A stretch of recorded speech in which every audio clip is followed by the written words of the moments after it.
புலி பசித்தா கூட புல்ல சாப்பிடாது. సింహము ఆకలితో చచ్చైనా చచ్చిపోద్దు గాని గడ్డి తిందంట.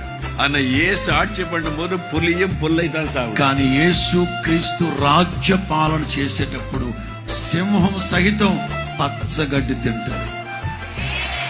எல்லாம் வெஜிடேரியனா மாறிடும். అంత వెజిటేరియన్ గా శాకాహారంగా మారిపోతుంది. ஹல்லேலூயா. హల్లెలూయా.